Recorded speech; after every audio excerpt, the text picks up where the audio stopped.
नमस्कार दोस्तों, आप सभी का स्वागत है इसके ईवन में। तो फिर आज बात करेंगे हम फिर से आपके उत्तर प्रदेश पुलिस और इस उत्तर प्रदेश पुलिस के जो हिंदी व्याकरण के प्रश्न हैं जो कि आपके एग्ज़ाम में पूछे हुए हैं उन पे हम लोग डिस्कस करते हैं। तो 10 प्रश्न हमने डिस्कस कर लिया है और ये हमारा 11वां प्रश्न है कि लोकोक्ति और उनके सही अर्थ वाले जोड़े के विकल्प की पहचान कीजिए। तो पहचान आपको करना है। तो इसमें दिया गया है कि चित्त भी मेरी और पट भी मेरा। यहाँ पे जो है आपका मेरी है, क्या है यहाँ पे जो है मेरी है। तो चित्त भी मेरी और पट भी मेरा, यानी कि दोनों ओर से क्या चाहना, लाभ चाहना। तो ऐसे भी देख रहे हैं कि चित्त भी मेरा होगा और पट भी मेरा होगा, इसका मतलब कि सर मैं दोनों ओर से क्या चाहता हूँ, लाभ चाहता हूँ। तो ये ए का पहले वाले का पहला ही हो जाएगा। अगर ऑप्शन में देखा जाए तो इसमें आपका नहीं है, इसमें आपका नहीं है, इसमें आपका नहीं है, डायरेक्ट आपका ये आंसर कौन सा हो जाएगा। तो डायरेक्ट आपका आंसर सर डी हो जाएगा। तो इसमें कुछ सोचना नहीं है, आपको सभी नहीं मिलाना है। अगर एक मिल गया और 3 ऑप्शन ऐसे ही कट गए तो सीधा आप ऑप्शन नंबर डी दे सकते हैं यहाँ से आंसर। ठीक है, हाँ चलिए देख लीजिए, इसका व्याख्या भी नीचे दे दिया गया है। बहुत अच्छे तरीके से हम बता रहे हैं कि आपको ये व्याख्या के साथ आपको हल कराया जाएगा। ठीक है, पूरा अच्छे से व्याख्या भी इसका हम लोग हल करेंगे, देखेंगे। एक प्रश्न से कई प्रश्न हमारे बनेंगे। तो दूसरा प्रश्न है, देख लीजिए यहाँ पे कि चित्त भी मेरी और पट भी मेरा, यानी दोनों से लाभ चाहना। चोर की दाढ़ी में तिनका, यानी अपराधी भयभीत रहता है। नाच न जाने आंगन टेढ़, अयोग्यता का दोष दूसरों को देना। नेकी कर दरिया में डाल, यानी भला करके क्या कर जाना, भूल जाना भाई, भला करके भूल जाना। अब निंदा का विलोम शब्द क्या होगा, स्तुति होगा, द्वेष होगा, राग होगा या फिर सम्मान होगा। तो देखिए निंदा का जो विलोम होगा वो आपका स्तुति होता है। कौन सा होता है भाई, स्तुति होता है। और राग का जानते हैं आप लोग, राग का जो होता है आपका विलोम वो होता है कौन सा, द्वेष होता है। यानी कि ये राग और ये द्वेष ये दोनों एक दूसरे के क्या है, अपोजिट हैं। और सम्मान का आप जानते हैं क्या होता है, अपमान होता है। तो इस तरह से इसका भी आप आंसर आसानी तरीके से जान गए और एक प्रश्न से आप 3-3, 4-4 प्रश्न आसानी से हल कर लिए। बात करें अगले प्रश्न पे, तो अगला 13वां प्रश्न है कि भारतीय संविधान में 22 भाषाओं को आधिकारिक भाषा का दर्जा दिया गया है जिनमें यह भाषा शामिल नहीं है। तो आप थोड़ा सा ध्यान से पढ़िएगा, इसमें पूछा है कि भाषा शामिल नहीं है। अगर ये चूक गए तो फिर आप एग्ज़ाम में चूक जाएंगे। ठीक है, तो ये मैथिली भी है, बोडो भी है, मणिपुर भी है, लेकिन आप ध्यान रखिएगा ये भोजपुरी नहीं है, यानी कि ऑप्शन नंबर डी आपका राइट आंसर होगा। तो बात करते हैं, देख लीजिए आपको सभी भाषाएं दिया गया है नीचे। 22 भाषाओं का उल्लेख भी किया गया है आपका। 22 भाषाओं में देख सकते हैं कौन कौन सी, असम, डोगरी, कन्नड़, मैथिली, मराठी, पंजाबी, सिंधी, उर्दू, बंगाली, गुजराती, कश्मीरी, मलयालम, नेपाली, संस्कृति, तमिल। ठीक है, तो ये सभी जो है आपके भाषा है, बोडो, हिंदी, कोंकणी, मणिपुरी, उड़िया, संथाली, तेलुगु। तो ये आपके 22 भाषा यहाँ पे उर्दू करके दिए गए हैं। ठीक, अब बात करते हैं इसके अगले प्रश्न पे। तो अगला प्रश्न ये रहा कि जिस पर क्रिया का प्रभाव पड़े। अब ध्यान रखना, जिस पर कार्य का प्रभाव पड़े ना, जिस पर कार्य का प्रभाव पड़े उसे तो जो कार्य करने वाला होता है उसे तो कर्ता कहा जाता है। लेकिन जिस पर क्रिया का प्रभाव पड़े ना, जिस पर क्रिया का क्या पड़े, प्रभाव पड़े, उसे हम लोग क्या कहते हैं, तो उसे हम कर्म कहते हैं। क्या कहते हैं भाई, कर्म कहते हैं। यानी कि ऑप्शन नंबर सी जो होगा इसका राइट आंसर होगा। अब जैसे वह किताब पढ़ता है, तो पढ़ना एक क्रिया है। अब क्रिया का प्रभाव किस पर पड़ रहा है, तो सर क्रिया का प्रभाव जो होता है आपका पड़ रहा है सीधा कर्म पे। ठीक है ना, और कौन कार्य करता है, तो कार्य जिसके द्वारा किया जाता है उसे कर्ता कहा जाता है। ठीक, तो ये आप ध्यान रखिएगा इसको। ठीक है, बात करते हैं 15वां प्रश्न, और ये रहा आपके सामने 15वां प्रश्न। 15वां प्रश्न कह रहा है कि निम्नलिखित वाक्यांश में अपादान कारक प्रयुक्त हुआ है। यानी अपादान, अपादान मतलब समझते हैं ना कि सर अपादान से अलग होता है। क्या होता है, से अलग होता है। तो जहाँ पे जो अलग होने वाला चीज़ है वही आपका क्या हो जाएगा, अपादान कारक हो जाएगा। जैसे श्याम का घर, तो ये तो संबंध बता रहा है भाई। पेड़ से गिर पड़ा, हाँ ये थोड़ा सा हो रहा है, पेड़ से गिर पड़ा, इसका मतलब कि पेड़ से गिर पड़ा का मतलब क्या हो गया, अलग हो गया। यानी कुर्सी से, कुर्सी के नीचे का मतलब उसका संबंध बता रहा है, नीचे है। आरी से काटो, तो देखते हैं इसमें कौन सा क्या बी नंबर सही होगा। बिल्कुल देखिए बी नंबर भी सही है। अब दिख रहा है कि पेड़ से गिर पड़ा, यानी कि अपदान कारक है और अपदान कारक का प्रयोग हुआ है क्योंकि अपदान कारक का प्रसर्ग चिन्ह से अलगाव के लिए होता है। अभी बताया मैंने ना, किसके लिए होता है, अलगाव के लिए होता है। जैसे यहाँ पे दिया गया है श्याम घर जाता है, तो हमने बताया कि ये क्या बता रहा है, संबंध बता रहा है। आरी से काटो यानी कि करण कारक बता रहा है। कोई न कोई साधन होता है तो साधन के लिए जो प्रयोग होता है वो करण कारक होता है। कौन सा होता है, करण कारक होता है। ठीक है, तो इतना चीज़ें आप जान गए बहुत अच्छे तरीके से। तो चलिए 16वें प्रश्न की बात करते हैं। और 16वां प्रश्न ये रहा आपके सामने कि मैं रविवार, इसमें कहा है कि वाक्य की पहचान कीजिए। निम्नलिखित में सही वाक्य की पहचान करना है। कौन सा करना है भाई? तो सही वाक्य की पहचान करना है। मैं रविवार के दिन तुम्हारे घर आऊँगा। मैं रविवार के दिन नहीं होता है, रविवार को। ठीक है, मैं रविवार को तुम्हारे घर आऊँगा। मैं रविवार को तुम्हारे घर को आऊँगा, घर को आऊँगा, ये तो हो ही नहीं सकता। मैं रविवार के दिन को तुम्हारे घर, ये तो गजब का गलती किया है भाई। हाँ, तो ये थोड़ा सा दोनों में है आपका, लेकिन इसमें जो सही होगा वो पूरा एक्यूरेट बी होगा। ये यहाँ पे नहीं हो सकता है, के नहीं होता है, को होता है। ठीक है, तो मैं रविवार को तुम्हारे घर क्या आऊँगा, आऊँगा, यानी कि option number B is the right answer. ठीक, 16वें प्रश्न का तो दिया गया है आपके यहाँ पे। ठीक है, वो गलत है। 17वां प्रश्न की बात करें तो ये रहे 17वां प्रश्न। ये है आपका 17वां प्रश्न कि निम्नलिखित में सही वाक्य की पहचान करना। अब इसमें भी आपको बताना है कि सही वाक्य कौन सा है। वह क्या जाने कि मैं कैसे जी रहा हूँ। बहुत बढ़िया शब्द लिखा है भाई। वह क्या जाने कि मैं कैसे जी रहा हूँ, क्या बात है। वह कैसे जाने कि क्या मैं जी रहा हूँ, यार ये तो बैठता ही नहीं है, बिल्कुल ये नहीं होगा। हटाओ इसको, मिटाओ। वह क्या जाने कि मैं कैसे जी रहा हूँ। वह क्या जाने कि मैं कैसे जी रहा हूँ। यार इसी को दोबारा इसने रिपीट कर दिया है, देख रहे हो ना। वह क्या जाने कि मैं कैसे जी रहा हूँ। वह क्या जाने कि मैं कैसे जी रहा हूँ। क्या जाने कि मैं कैसे जी रहा हूँ, और वे क्या जाने कि मैं कैसे जी रहा हूँ। तो ये वाला हो ही नहीं सकता, वेर तो आता ही नहीं है सब।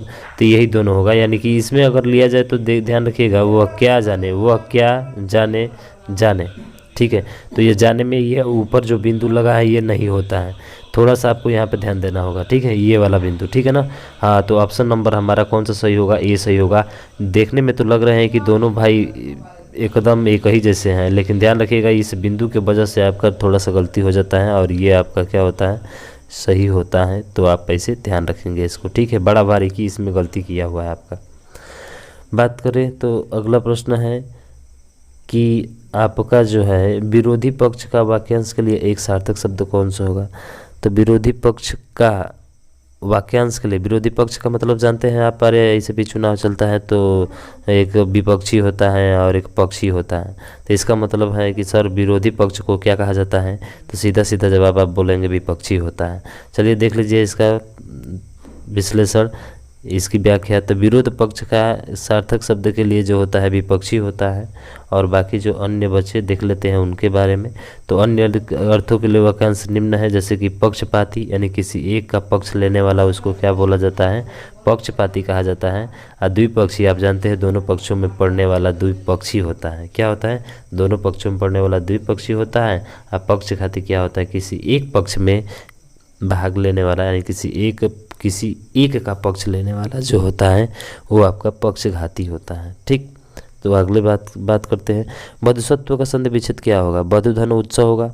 क्या बधुधन उत्सव होगा, बिल्कुल सर, यानी कि ऑप्शन नंबर सी ऐसे ही आ रहा है, आपने बोल ही दिया ऐसे। हाँ भाई, जब आप पढ़ेंगे ना संधि पढ़ेंगे तो आप ऐसे भी जब बधुसत्व का नाम लेंगे तो आपके मन में तुरंत आएगा बधुधन उत्सव, और ये बधुधन उत्सव आपका हो जाएगा, समझ रहे हैं ना। हाँ, तो उसमें कोई सोचना नहीं पड़ता है ज़्यादा, तो ध्यान रखिएगा ये आपका बधुधन उत्सव होगा, तो बधुसत्व आपका बन जाएगा। ठीक है, बाकी सब इसके व्याख्या नीचे आपको दिए गए हैं, आप देख लीजिएगा। ठीक, बात करते हैं अगले प्रश्न पे, और ये रहा आपके सामने 20वां प्रश्न कि निम्न में से कौन सा संधि विच्छेद का एक गलत उदाहरण है। कौन सा है जो संधि विच्छेद का एक गलत उदाहरण है। महाधन ओज क्या बनता है, सर महौज बनता है। पौधन का क्या बनता है, सर पावक बनता है। नौधन एक क्या बनता है, नाविक बनता है। अब परधन उपकार, देखिए परधन उपकार हमने बोला, हमारे जुबान से भी सही निकल रहा है, और ये दे दिया क्या, गलत। इसका मतलब है कि ऑप्शन नंबर डी आपका गलत होगा। परधन उपकार होता है, परुधन उपकार नहीं होता है। अब देख लीजिए इसकी व्याख्या नीचे दिया गया है। कहा है कि परोधन उपकार संधि विच्छेद का गलत उदाहरण है। शेष विकल्प क्या है आपके, सही हैं। अब देखिए महाधन औज अभी बताया महौज, और महौज में कौन सी संधि है, तो पूछा जाए तो वृद्धि संधि हो जाएगा। पौधन का पावक यानी अयादि संधि हो जाएगा। नौधन एक नाविक यानी कि अयादि संधि हो जाएगा हमारा। ये सभी हम आपको बता चुके हैं अच्छे तरीके से, समझ रहे हैं ना। पूरा संधि हमने अच्छे तरीके से क्लियर कराया है, आप जाकर देख सकते हैं वहाँ पे। अब बात करें इसके अगले प्रश्न की, तो 21वां प्रश्न हमारे सामने ये रहा कि निम्न में से कौन सा तत्सम तद्भव जोड़ी का सही विकल्प नहीं है। फिर से आया मेरे भाई, सही विकल्प नहीं है। आप थोड़ा सा नहीं वाले पे ज़्यादातर केयर कीजिएगा, क्योंकि नहीं वाले पे केयर नहीं करते हैं, इसीलिए सूत्र का सूत्र मार कर गलती करके घर पे आ जाते हैं और कपार पे हाथ रखते हैं। ऐसा नहीं करना आपको, ठीक है।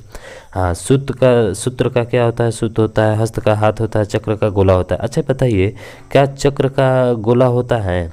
क्या ग्राहक का गाहक होता है? देखिए, तो इसमें जो होगा आपका चक्र यानी तत्सम तद्भव जोड़ी का सही विकल्प नहीं है, तो ऑप्शन नंबर जो हमारा सी होगा ये नहीं होगा। चक्र का गोला नहीं होता है, ध्यान रखिएगा इसका। चलिए देख लीजिए, चक्र गोल विकल्प तत्सम तद्भव जोड़ी का सही विकल्प नहीं है। शेष विकल्प तत्सम तद्भव जोड़ी से संबंधित है, तो चक्र का गोला नहीं होता है, ठीक है। आप ध्यान रखिएगा, वृत्त का गोला होता है आपका, ठीक। तो आप इसको ध्यान रखिएगा। तो ये भी 21 प्रश्न हो गए। 22वां प्रश्न है कि सुधी, मनीषी, बुद्ध निम्नलिखित में से किसके पर्यायवाची शब्द हैं? यानी कि एक शुद्धि हो गया, मनीषी हो गया, बुद्ध हो गया, किसका पर्यायवाची शब्द है? क्या पंडित का है, पति का है, या फिर धनी का है, या फिर गुरु का है? तो ध्यान रखिएगा, इसमें जो है होगा आपका ऑप्शन नंबर ए होगा, यानी कि पंडित। किसका भाई? पंडित, यानी सुधी हो गया, मनीषी हो गया, बुद्ध हो गया, तो ये किसके पर्यायवाची है? याद रखिएगा, पंडित जी के पर्यायवाची हैं, ठीक। और बात करें यहाँ पे आपके और पर्यायवाची दिए गए हैं, इसके साथ साथ पंडित जी की पर्यायवाची शब्द तो ये हो ही गया हमारा। गुरु का देख लीजिए क्या होता है? शिक्षक होता है, आचार्य होता है, उपाध्यक्ष होता है, ये तो सबको पता है, ठीक, ये सबको पता है। यहाँ पे थोड़ा सा देख लेते हैं पति का, तो भर्ता होता है, बल्लभ होता है, स्वामी, प्राणधार, प्राणप्रिय, प्राणेश, आर्यपुत्र, ये सभी किसके होते हैं आपके? तो ये होते हैं आपके पति के। धनी के देख लीजिए, अमीर, मालदार, रईस, दौलतमंद, धनवान। भाई ये भी जानते हैं आप, मालदार भी जानते हैं, रईस भी जानते हैं, दौलतमंद जानते हैं, धनवान जानते हैं। थोड़ा सा रईस वाला हमको लगता है नहीं जानते होंगे, तो ध्यान रखिएगा इसको भी, ठीक। 24वां प्रश्न, 23वां प्रश्न है आपके सामने। बाग बाग होना का मुहावरे का अर्थ होगा। अरे भाई, बाग बाग होना मतलब बहुत खुश हो जाना यार, ये तो ऐसे ही ऑप्शन नंबर सी आ रहा है, ठीक है, ऐसे ही ऑप्शन नंबर सी आ रहा है। चलिए देख लीजिए, बाग बाग होना है मुहावरे का अर्थ खुशी होना, ठीक है, खुश होना, ज़्यादा खुश हो जाना, ठीक।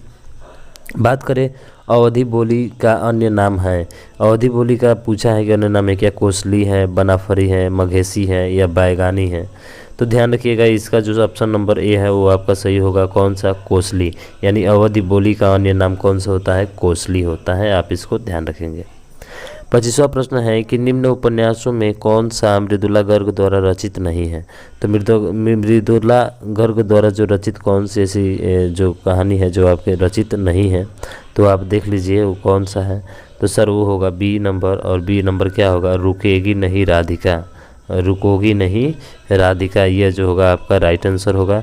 अब व्याख्या में देख लेते हैं, व्याख्या क्या दिया गया है? रुकोगी नहीं राधिका ये उषा प्रिय वदा की रचना है। किसका है? प्रियम वदा की रचना है। शेष रचनाएं मृदुला गर्ग की हैं।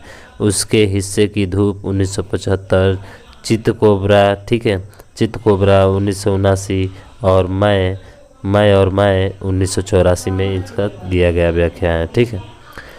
बात कर रहे हैं 26वें प्रश्न पे।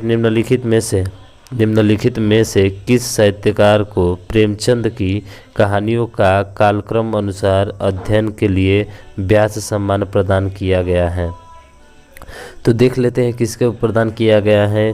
तो दिया गया ऑप्शन है कि भूपेश सिंह, वीर भारत तलवार, कमल किशोर गोयनका, वीरेंद्र यादव। तो इसमें जो ऑप्शन सी है वो आपका क्या है? सही है, यानी कि कमल किशोर गोयनका।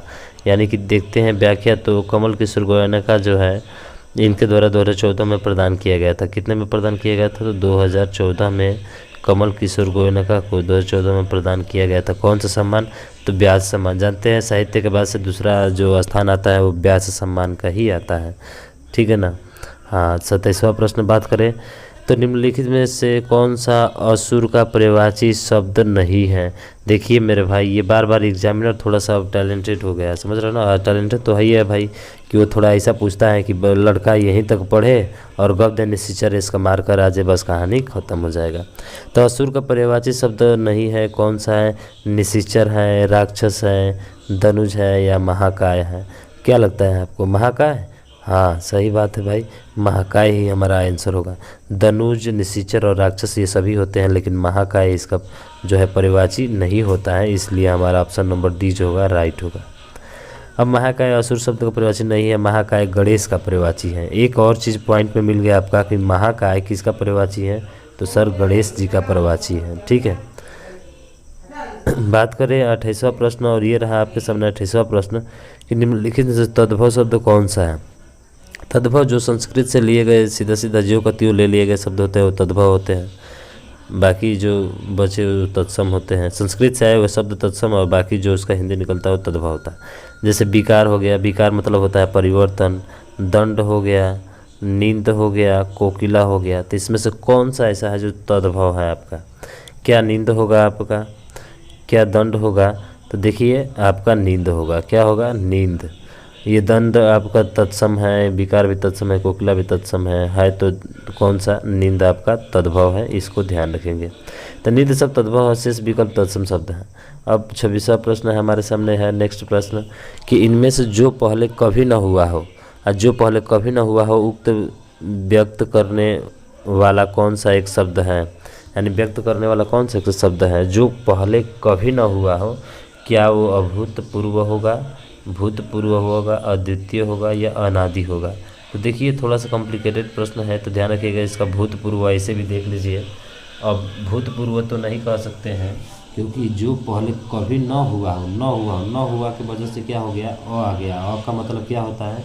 और अ का मतलब होता है नहीं, इसलिए अभूतपूर्व होगा, यानी कि ऑप्शन नंबर ए जो होगा हमारा राइट आंसर हो जाएगा। ठीक है, तो देख लीजिए इसकी व्याख्या कि जो पहले कभी न हुआ हो अभूतपूर्व कहते हैं, जो पहले हो चुका हो उसे भूतपूर्व कहते हैं, और जिसके जैसा कोई न हो उसे अद्वितीय कहा जाता है, और जिसका आरंभ न हो उसे क्या कहा जाता है? अनादि कहा जाता है।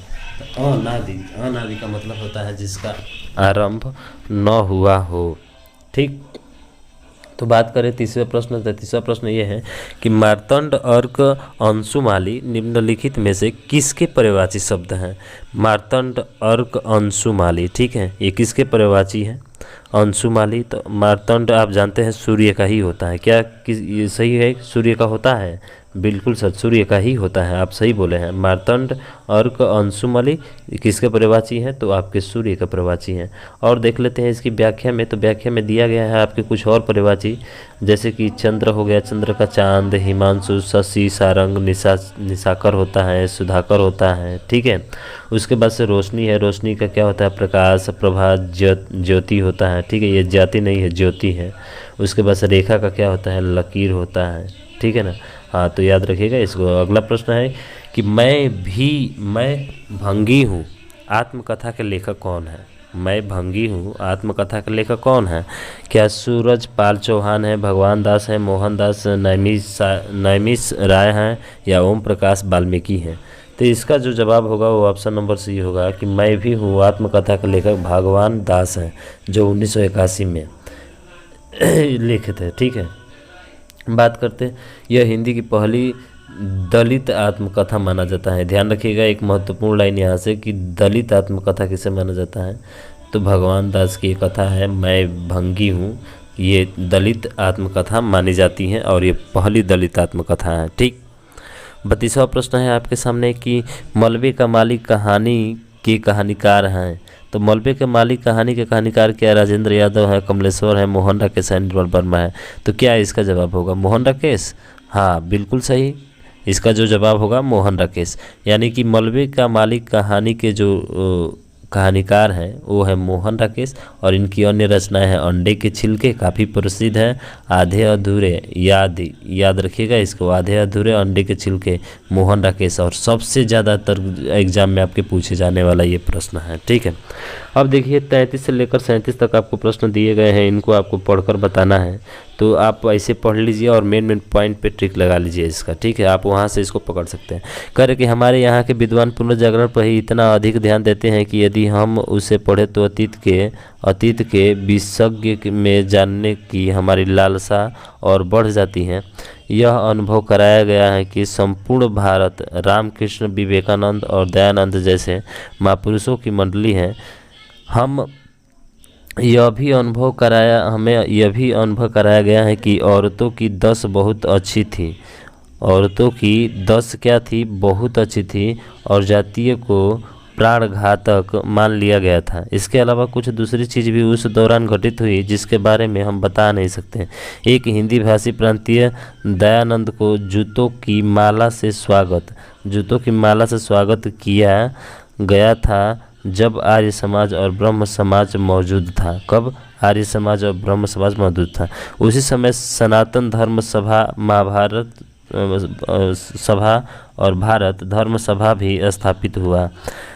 दयानंद शास्त्रार्थ में हरा दिए गए कट्टरपंथी और रूढ़िवादी लोगों ने एक नए विचार का अवरोध किया। बाद में ब्रह्म समाज भी अत्यधिक पुरातनपंथी हो गया। राजा राम मोहन राय के बारे में कहा जाता है कि जब वे मृत्युशैया पर थे तो उन्हें भागीरथी के तट पर लाया गया और उनके चारों तरफ खड़े लोगों ने उनसे पूछा कि वे लोग उनके लिए क्या कर सकते हैं, तो उन्होंने अपने पूरे शरीर पर रामकृष्ण लिखने का कहा। जिन लोगों ने धार्मिक सुधार के लिए विद्रोह किया वे अत्यधिक पुरातनपंथी निकले। आंदोलन के अंतिम दिनों में ब्रह्म समाज कम्युनिस्ट और मार्क्सवादी हो गए। क्या हो गए? मार्क्सवादी हो गए। तो ये चीज़ें हैं, आपको मेन चीज़ पर पॉइंट करके आप अगर कर लेते हैं ऐसे तो आप प्रश्न के आराम से जवाब दे सकते हैं। जैसे कि ये प्रश्न है आपका, और प्रश्न क्या है कि अतीत के विषय में जानने की लालसा कब और बढ़ जाती है? तो ब्रह्म समाज के विचारों को पढ़कर, या आर्य समाज के विचार को पढ़कर, या विवेकानंद के विचार को पढ़कर, या भारतीय विद्वानों के पुनर्जागरण संबंधी विचारों को पढ़कर। तो इसका जो जवाब होगा ऑप्शन डी होगा, क्योंकि अभी पढ़ा है भारतीय विद्वानों के पुनर्जागरण संबंधी विचारों को अगर पढ़ते हैं तो हमें जो है उनके जानने की लालसा कब और बढ़ जाती है। तो कब बढ़ जाती है? जब भारतीय विद्वानों के पुनर्जागरण संबंधी विचारों को क्या करते हैं? पढ़ते हैं। तो इसका जो डी होगा ऑप्शन नंबर वही सही होगा। बात करते हैं 34वां प्रश्न। तो 34वां प्रश्न, जूतों की माला से किसका स्वागत किया गया था? तो राजा राम मोहन राय के दयानंद। देख लीजिए, जूतों की माला से स्वागत किसका किया गया था? तो भाई जूतों की जो माला से स्वागत किया गया था वो किसको किया गया था? तो जूतों की माला से स्वागत किया गया था। देखिए यहाँ पे अगर बात करें, थोड़ा सा जूम करते हैं हम, तो जूतों की माला से स्वागत किसका किया गया था? तो स्वागत किया गया था दयानंद को जूतों की माला से। यहाँ पे दिया गया है, क्या दिया गया है? दयानंद। तो इसका जो जवाब होगा दयानंद होगा। तो उसी को देखकर आपको जो है इसका जवाब देना है, यानी कि ऑप्शन नंबर ए की बात करते हैं तो ये हमारा राइट आंसर हो जाएगा। तो ये जो होते हैं ये सबसे आसान होते हैं, आप बहुत आसानी तरीके से इसको हल कर सकते हैं।